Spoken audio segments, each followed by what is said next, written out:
nice to be with you this beautiful fall morning. I'm Candace Serafino from the Career Development Hub. I have a colleague on the line, Brittany. She's our communications person.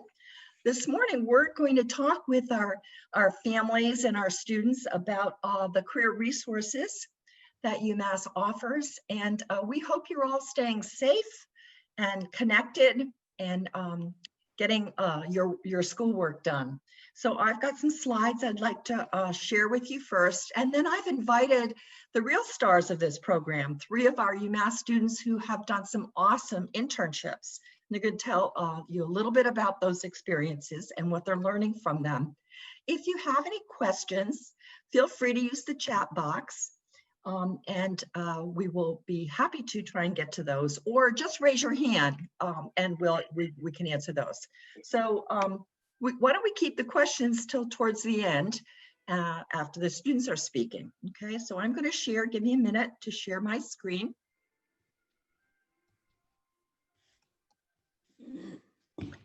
And I want to, can you all see this? Can you all see my screen? You're good, Candace. Okay, very good. Let me get to the beginning. All right, awesome. So as you can see, I'm missing our beautiful campus. So I've got a lot of visuals. So here is our topic, the resources during COVID. And what I want to stress is that UMass provides career services for all our students. We had a major reorganization a few years ago, and it was decided by our leadership that we would have a decentralized model, and that means we have career centers based in each of our colleges. I work in the hub, and we directly support our students in designing their own concentrations. We call them BDIC, our education, nursing, our University Without Walls students. And the hub also helps all our students secure their internship credits, or if they're going on a co-op, which I'll talk about a little bit. But the other career centers across campus work directly with their majors and their exploratory track students. And we think this makes sense because they can tailor the resources and the events and the workshops directly for their students. So we're the central hub. We buy a lot of resources that we share with our colleagues across the other career centers. So we all offer these resources and services, and currently they are all online. We are a Handshake school. That's our platform to list jobs and internships, and it includes employer contacts. And our Eisenberg students have a second system it is called Eisenberg Works. And students can make remote appointments these days through Handshake, or if they're an Eisenberg student, they use the student success platform called Navigate. And to reach these portals, all the career centers have a logon to get into Handshake on their website, and we do as well. So students log on with their Spire ID and their password. Some of the career centers are offering virtual drop-ins in addition to set appointments.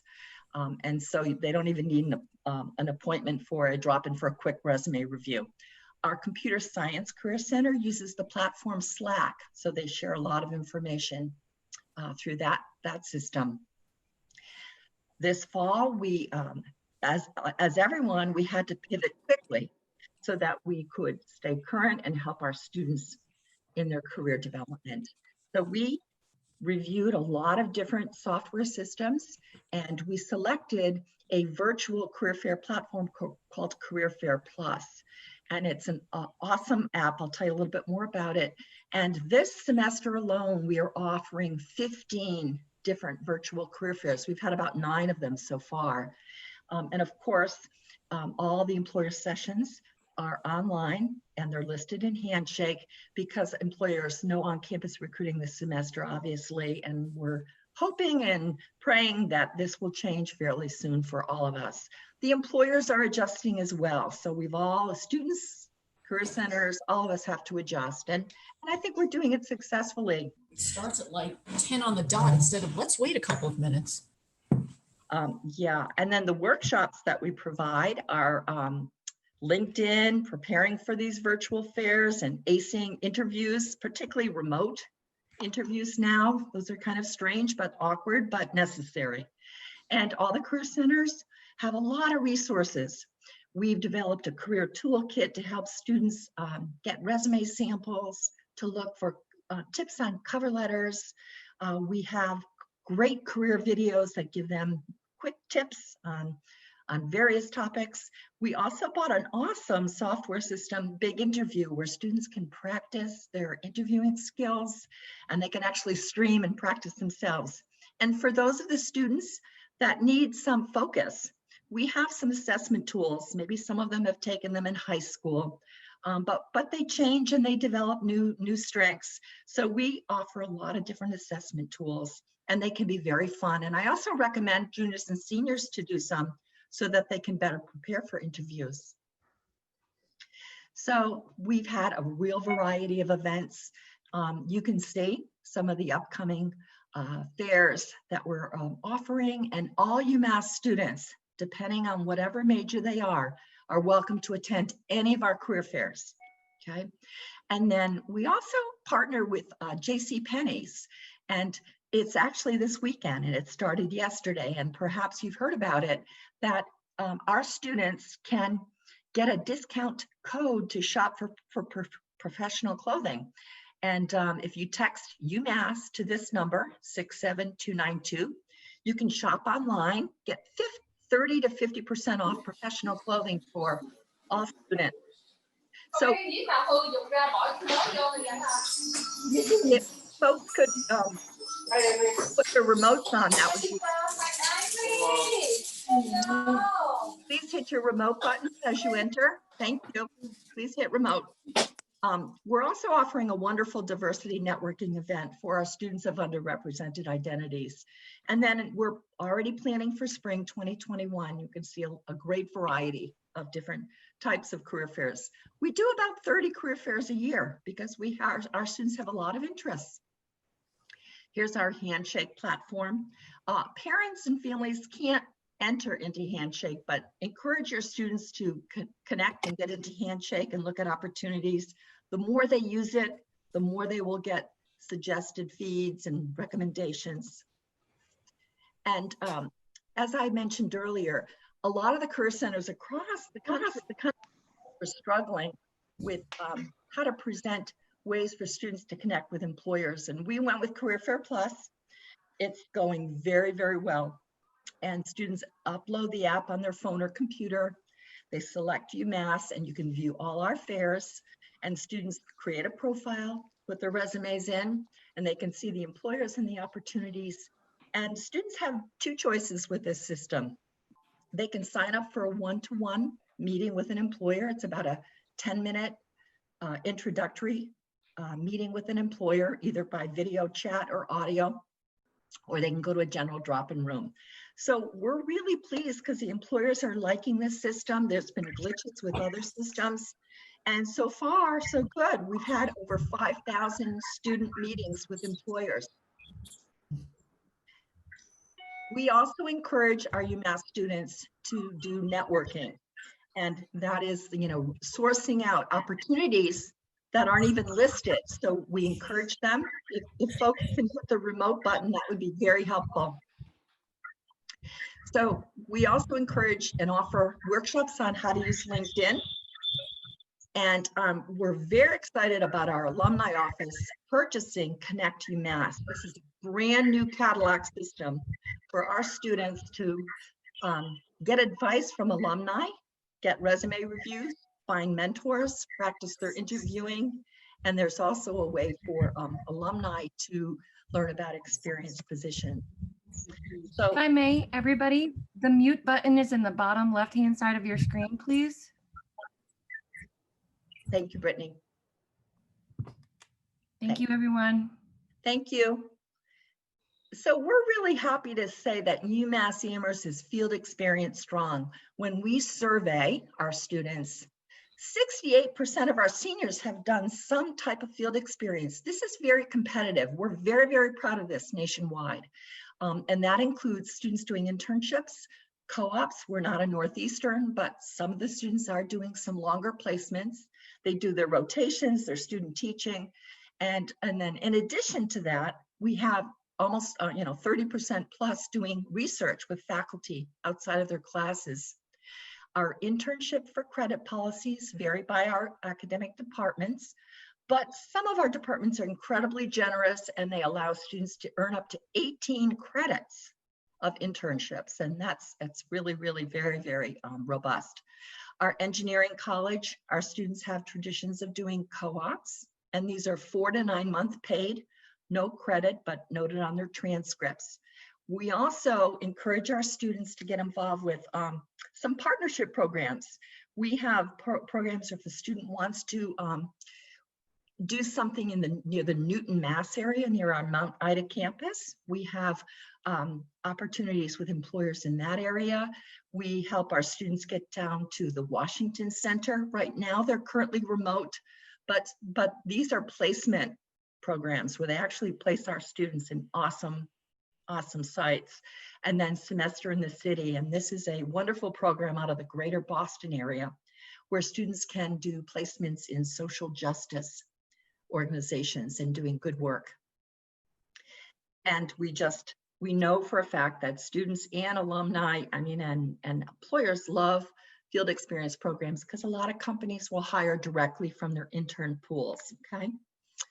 And you can see the numbers, it's really a win-win and students can flow right into it. We have been affected, of course, in the career services area by the virus. As of last March, we had to pull our students and they had to finish their internships by doing project work for their faculty.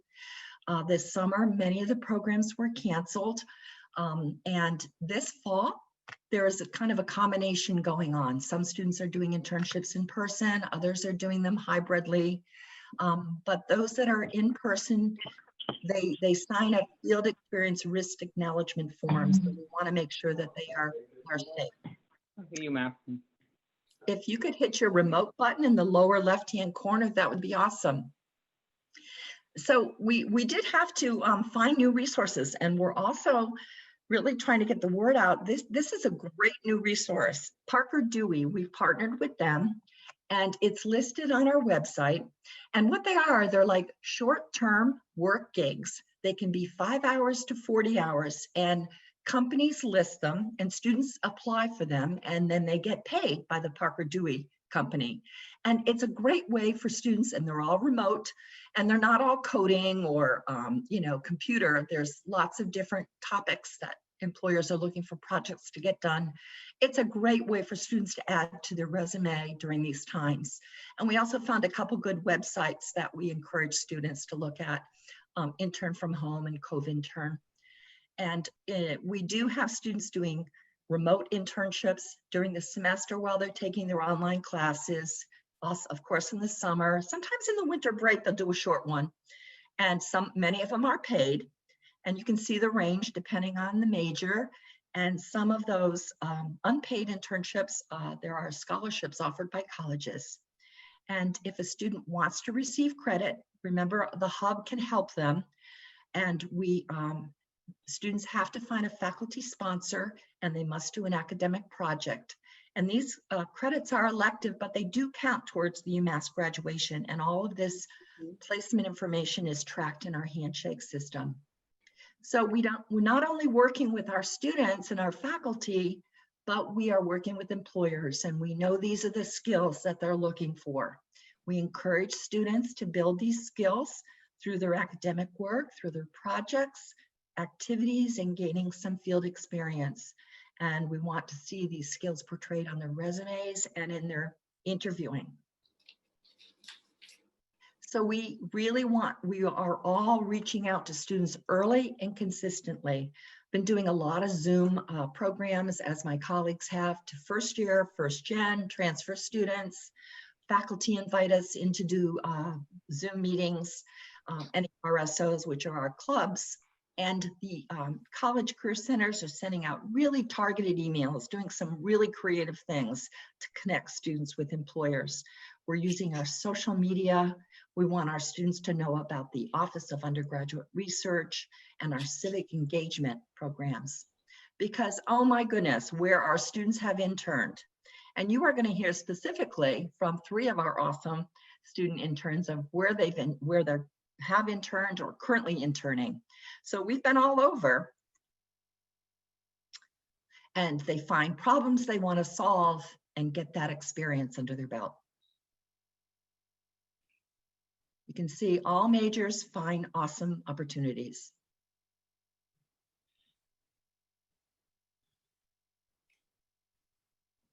And who hires our awesome UMass graduates? Well, all kinds of organizations. And when we survey, and we will survey all our new graduates, 85 of our graduates from the class of 2019, within 6 months, were either working or involved in a graduate program. So we're very proud of that. Within 6 months, they are on their career pathways. So I like to talk with families and students. Let's partner. Let's help our students. Encourage them to read emails from career centers, get to view their websites, look at their social media listings. Brittany doesn't, I will shout out to Brittany. She's really upgraded our website and put some great leads on our Instagram and our Facebook pages. Encourage students to go to virtual workshops and employer events. If they're shy, have them do it with a friend. They can do it at the same time. And actually, it's it's almost a format that's easier for introverts to get involved with virtual events. And they can make an appointment. And I tell my first year students, try to just get a job to build your skills. Don't worry too much about the internship that first year summer, because some of them are very competitive. And it's sophomore and junior year summers that we really want students, or during the year, during sophomore and junior year, to really focus in on getting some great experience. And encourage them to talk to some of your friends and colleagues, to use Connect UMass, and to learn how to use LinkedIn. So all the career offices, all 8 of us, are here to help support students' career success. Here is our website and an email, careerservices@umass.edu, so that if your student needs help in finding the right career centers or a pathway, feel free to encourage them to contact us, and we will set them off in the right direction. So I want to thank you for listening to all these slides, and I'm going to stop sharing my screen so that we can now talk with our students. Oh, wonderful. Look at all these wonderful people on the call. We're going to take questions in a few minutes. So I have 3 awesome students. We have Parker, Nyla, and Grace. Nyla and Grace. And they're here to talk with you a little bit about the experiences they've had. And I've got some questions, so I want each of you to reintroduce yourself to the group, what your major is, what year student you are. And then the first question is, and Parker, I'm going to have you start because what you're doing is quite relevant right now. Tell us about your experience and responsibilities. Is it remote, in person, or hybrid? So I'm going to have Parker unmute and tell us a little bit about what he's up to. Sure. Hello, everybody. Can you hear me okay? Yes. Okay. So my name's Parker Sweet, and I am a senior in the Accelerated Masters in Public Health program here. And my focus area is in health promotion and policy. So this made me a very, very good fit for the position I'm in right now. And I'm working at the Public Health Promotion Center at UMass, which handles COVID-19 testing, COVID-19 contact tracing, and our flu clinics on campus, and for off-campus students as well. So my current position is the operations manager of contact tracing. And I got here because I worked for Partners in Health over the summer as one of their contact tracers. We were the state organization that did contact tracing over the summer. And I also worked for the Academic Public Health Volunteer Corps, not as just a contact tracer, but actually as a team lead. So this was for the Department of Public Health, and I was their public relations and social media guy. So I ended up creating working relationships with a couple different offices in the Department of Public Health, and ended up supervising 8 students. So the combination of leadership experience and program development and field experience and technical experience from Partners in Health combined to make me an excellent candidate for the operations manager here. So what am I doing now? Well, Put simply, I operationalize best practices from our nursing staff and our public health nurses, as well as from School of Public Health epidemiologists. So I take these big picture ideas and boil them down to tactics and action items for a team of 40 contact tracers, all undergraduate students, and 4 graduate student team leads. So I was involved over the summer in our program development with standard operating procedure, with building the REDCap software environment, and all that sort of thing, with program evaluation, right? How are our students doing? How are the team leads doing? How are the systems supporting them? That sort of thing. And of course, I'll be working over the break, developing the program a little bit further for the spring, depending on what we move towards. So I have a lot of daily responsibilities, but put simply, I just keep contact tracing running. Awesome. Thank you, partner. Thank you, Parker. Awesome.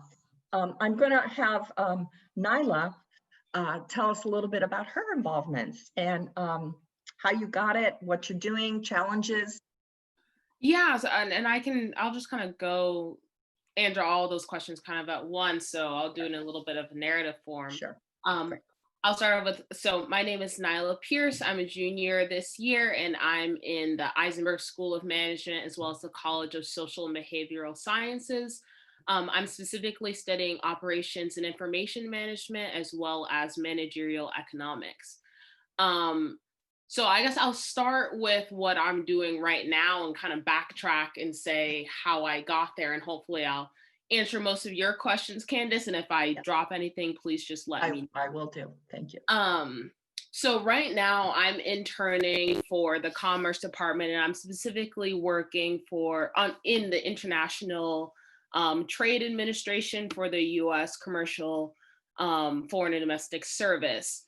And it's really interesting, especially just hearing Parker talk about the health side. I'm not cutting in any master's program, but I am working on almost a different aspect of the pandemic, focusing on the economic impact to businesses. So my interest area is really kind of at the nexus of business and policy. I'm really fascinated by stakeholders in our economic ecosystem. You know, what makes a business isn't just its private partners. There's public service partners, their government gets involved, there's the individual consumer. And so my interest area is kind of understanding how those different groups kind of work together and coalesce their different values and goals and resources and find ways to come out of a deal and come to terms with one another. So specifically right now with the Commerce Department, I'm working on creating a guide for foreign direct investment in the San Francisco Bay Area. That's a very broad overview of the project, and I'm going to be working with them over the year. So right now, while we are dealing with the pandemic and all that involves, and I'm working remotely, we're mostly working on the aspects of data compilation, understanding the landscape, understanding the different resource areas that a foreign investor would need to set up shop in the United States and be able to promote, you know, business infrastructures that are so vital right now as we're trying to recover the economy. What that kind of looks like on a day-to-day basis for myself is I'm doing a lot of research looking up the different stakeholders in the different counties. So like, for example, one of my first assignments was to look up and compile profiles of incubators, accelerators, and venture capitalists in the San Francisco Bay Area. So I compiled a database of probably like 500 or so different candidates and created different profiles about what their contact information was, what they focus on, whether there is an important difference between incubators and accelerators. They focus on businesses at different stages. So I parsed out what organizations were only incubators versus were only accelerators versus had programs for both. I did a little bit of geographic triangulation, so trying to understand where different centers were. So for example, incubators were very much so centered specifically in the San Francisco Bay County, as opposed to accelerators were more likely to be in the San Jose or San Mateo counties. So Very, definitely, very substantial work. Anything, Nyla, about the SBS? yes. So, and I can kind of go. So the reason that I was able to have this really good experience, even just being a junior, was because this past summer I did the SBS in DC program, which is essentially a fellowship program that connects students with an internship in the DC area and helps them basically along the internship process, but that also provides housing and scholarship and other sorts of funding, specifically because finding housing and the housing costs and just the living costs in general of DC are so high. Obviously, with the pandemic, we didn't actually go to DC and we did our internships remotely. However, it was still really good a launching pad, and I was able through that program to directly pivot from working actually directly on Capitol Hill for under Nancy Pelosi in the House, was able to use both my alumni connections and through the support of my supervisors from that role. I kind of just jumped on it while the plate was hot and was asked them to help me get connections because I wanted to move outside of the political area and move more towards business. So they helped me transition into this role, help me apply, help me go through my essays, help me have the right connections. And I still use a lot of the mentors from that program. I mean, I talked with a mentor the other day about different projects I'm working on. You're definitely well supported with UMass. Awesome. Thank you, Nyla. If folks could make sure their mute button is hit, that would be helpful. And our third speaker is Grace Ford, and she is also doing some awesome things with internships. So Grace, I'm going to turn it over to you. Good morning, everyone. My name is Grace Ward, and I'm a senior at Eisenberg. I sit within the Eisenberg School, and I'm a hospitality major. And I've had 3 internships with UMass, but today I'll be chatting with you all about my most recent experience this fall. But I've had an internship with Marriott, Liberty Mutual Insurance, and then this past summer I worked with Fidelity and continue to work there this fall. My focus is HR, so I work on an HR team there, and I spend a lot of time working to understand the associate experience, so working in employee sentiment and analysis. And I also work, so that's one main bucket of work is understanding that and thinking about how we can improve what we're doing well, and maybe where some opportunities are in associate experience, especially being remote. My other main bucket of work is working with our compensation partners, and then I also do talent planning with our team, so thinking about talent we bring in and how we're going to retain our top talent, which is really awesome work. So I work on a team in HR that's completely remote, and which has been a really awesome experience. It was definitely nerve-wracking going into that this summer and continuing this fall, but it's been awesome, and I have not felt isolated in any way. And being able to connect virtually has been really exciting, and be able to balance school with that is incredible. And I found out this opportunity through UMass. It was a job posting last year, and I relied heavily on my resources in the Career Center in Eisenberg. I absolutely love them over there, and I spend a lot of time with our career coaches and practicing interviews. So I encourage that people to take advantage of those opportunities. It's pretty amazing. The opportunities that I've just one simple meeting can lead to, the confidence that I gained working with them is awesome.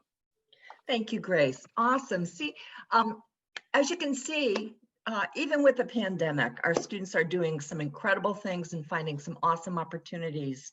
I'm going to open it up to questions. If any of you have any questions, either of any of our student speakers or myself, you can either do it through a chat or raise your hand, and we'll call on you. Okay? Any questions?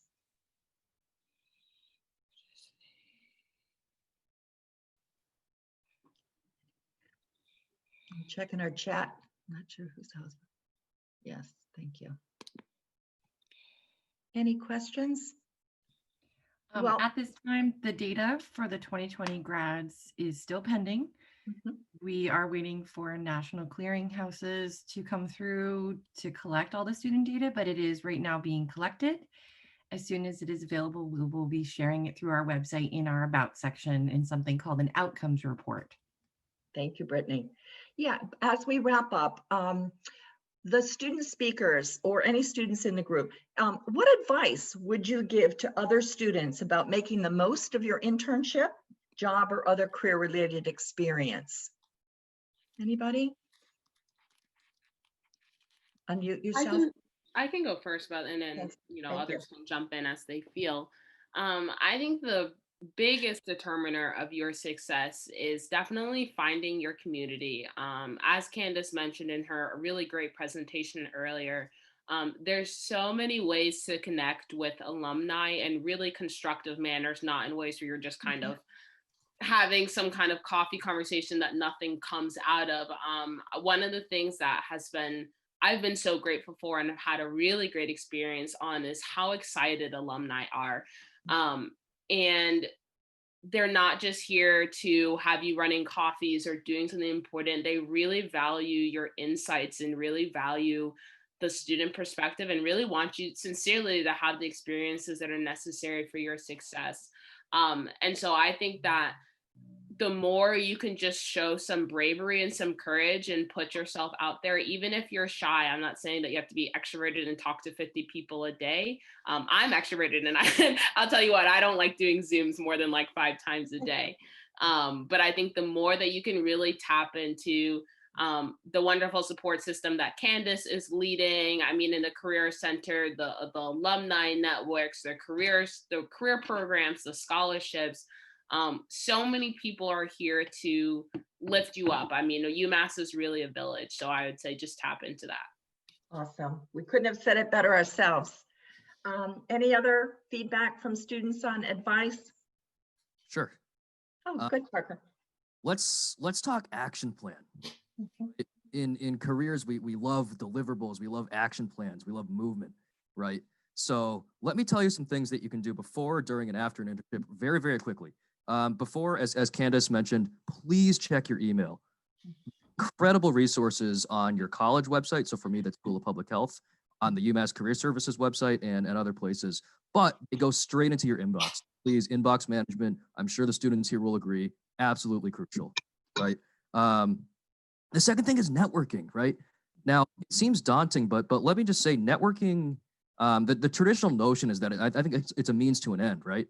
But it's not that. Networking is about you being curious. I think to me, and this is what I learned from my research earlier, networking is about finding shared curiosity with people and finding shared interests. That's what it is.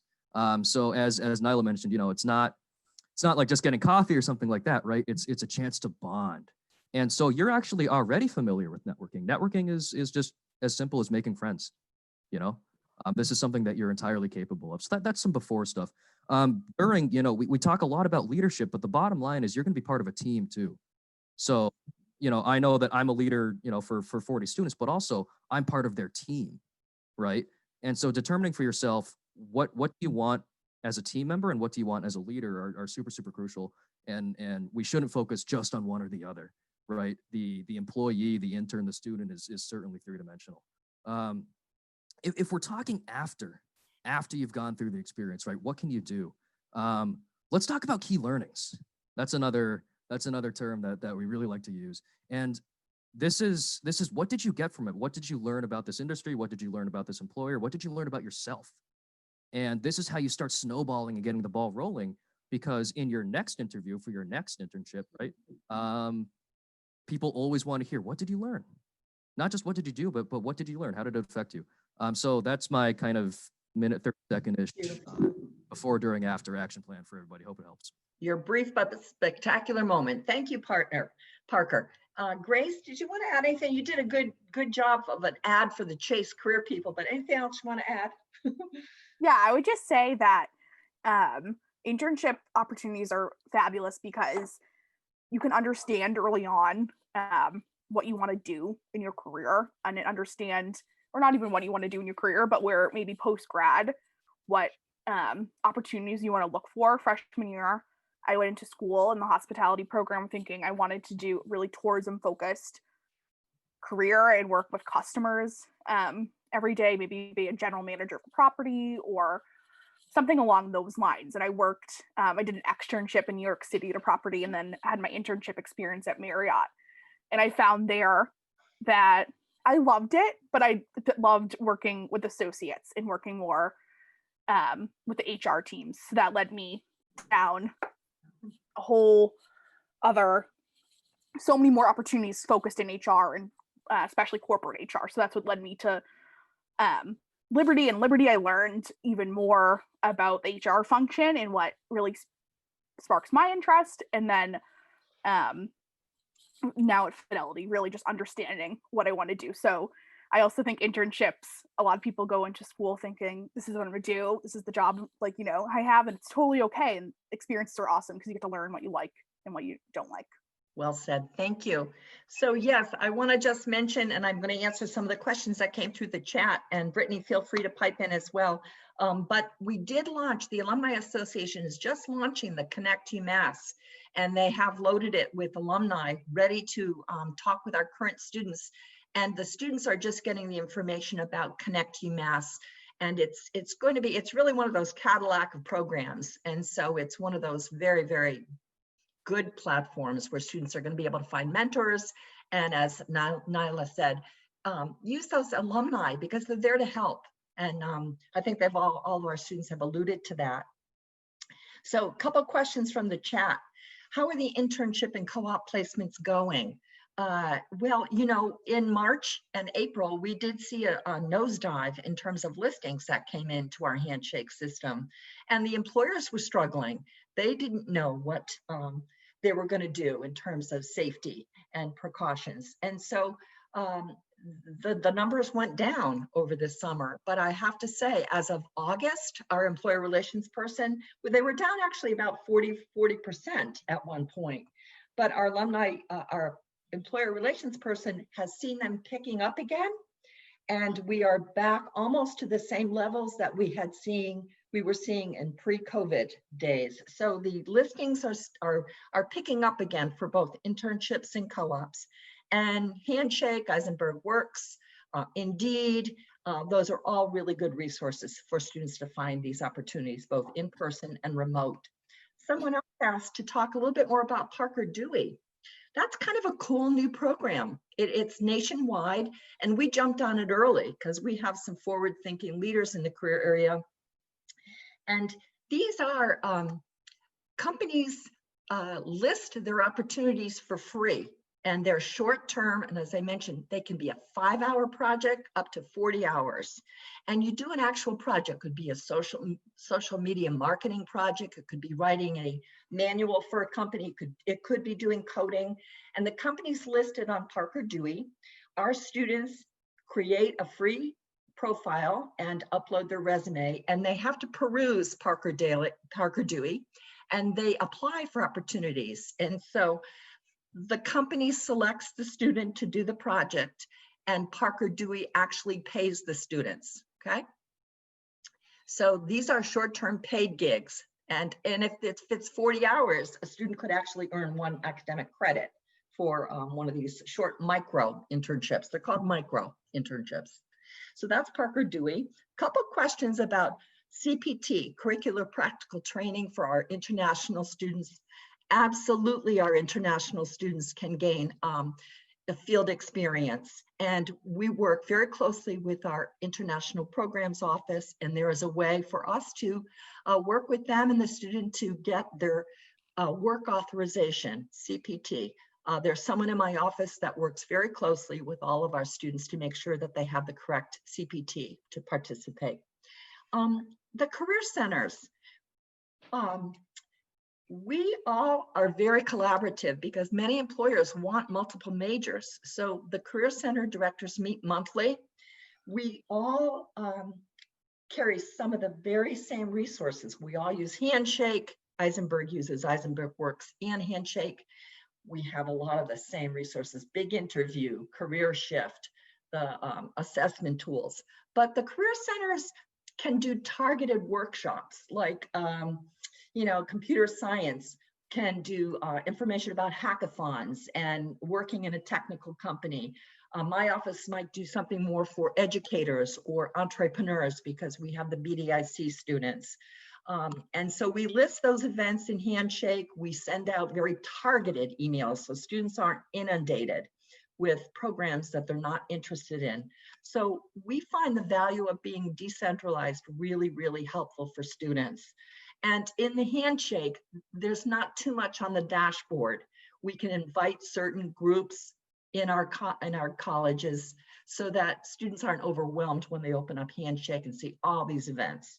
But yes, there are some events like the JCPenney. That's for every major that wants to look good when they're meeting employers, at least from the waist up. But so we work very collaboratively and we share information constantly. And we are working hard on some new initiatives, working with our students of color, getting them to show up to programs that are helping them connect with employers, learning more about our neurodiverse students and helping them be successful in their career pathways. Students with disabilities being underemployed. We are all working on some of those new directions to help all of our students become successful.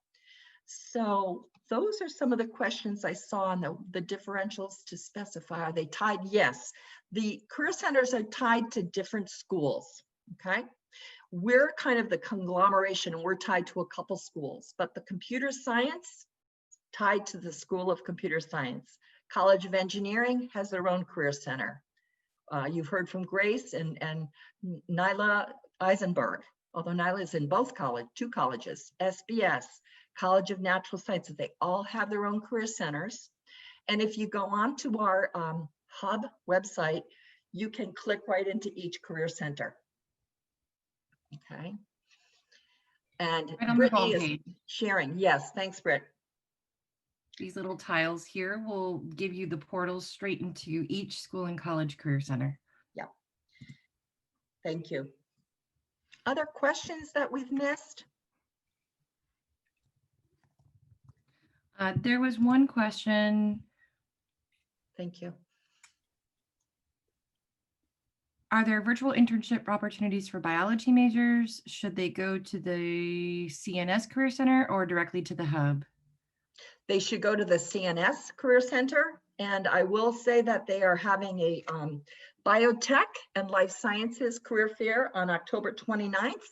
And that's going to be virtually, and students can access some awesome pharmaceutical companies, some biotech firms, not just in the Boston area, but yes, we could. And also the students should check out Parker Dewey, see if some of those, there are projects that biology students could participate in. I would also say biology students should look at the hours, the Office of Undergraduate Research, and they carry a lot of information about summer internships. And a lot of those, like the Mass Life Sciences Company, it's an organization where they actually place science students in placements in the life sciences. That just got listed in Handshake. So if you're a biology student out there, go into Handshake and find that opportunity. Okay. And then a specific question about a student being a freshman this year. Should we expect that she have her first internship in the summer of 2021 or 2022? Awesome. Yes, I saw that. Yeah, I mean, I talk with first year students all the time and they overstress. If you can get an internship in a smaller organization, that's great, but don't overstress your first year summer because some of those internship programs are fairly competitive and they're looking for students with some layered coursework. So if you can't get something directly related your first year summer, don't worry about it. Get a job that builds good transferable skills. Students are talking about, Parker talked about, layering it, and we are the sum of all the experiences and we take that to the next level so that if you do something that builds good skills, then you can take it to your sophomore level job search for an internship. Great questions, everyone. Great questions. And we will share this recording for those that are interested. Anything else before? I've got one other thing I want to wrap up with. Just wanted to add one more thing, if that's all right. Please. This is kind of in the vein of just like good advice practices. I feel like not, as kind of Grace mentioned, you're by no means required to have a, and know exactly what you want to do right now. Obviously, we're all in an exploratory mode. But I would say be able to articulate your interest as soon as possible. I think, and this kind of goes along with my advice about tapping into that network. I think one thing that you really sets the difference between having a networking experience that just feels awkward and weird and like nothing's coming out of it, and having a networking experience where you feel like you're actually pushing things forward, moving towards opportunity, actually having an active exploratory process where you can actually say, oh, I don't like this now, or I do like this more, is being able to articulate what you like now, or what your sense of what you like now. And that doesn't mean it doesn't change, or you don't discover new information, or you don't have a job experience that might change that. But the more you can step into a room and immediately right off the bat, as you head into your network experience and say, hey, I think I'm interested here, that gives people something concrete to say, oh, I know a person who is in this area, or I know this resource that might help you hone that, so that you can have a better sense of if that's actually something you want to do. And so while I would definitely encourage you, don't pigeonhole yourself, like, unless you have some burning desire to be one particular thing, like, be open to exploring. There's so many cool things out there that you might not even know the words for yet. Like, I had that experience. But the more you can try hard to be really introspective, really reflective, and even practice it. I do this all the time. I try writing down like what actually is my professional interest. I think we all have this ambiguous idea in our head, but until you actually try to say it out loud in a way that somebody else can understand, it might not actually be as communicable as you think. So I think getting into the practice of being introspective and articulating your interests so people can help you will be a really great tool going forward. That's awesome advice. And also you can also do this with a career advisor. Run those thoughts by that person. It's good to get out of your head, and writing things down are very good, but also running them by a career advisor to get some feedback. Thank you, Elizabeth, and the Family Weekend Committee. Thank you to our awesome students. Now you can see why we love working at UMass, to help support the awesome students that we serve and work with.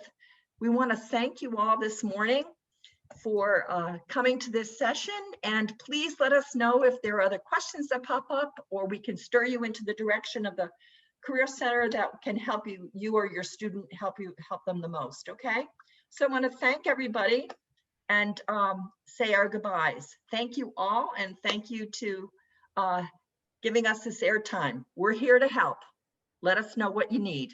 Bye-bye, everyone. Thank you.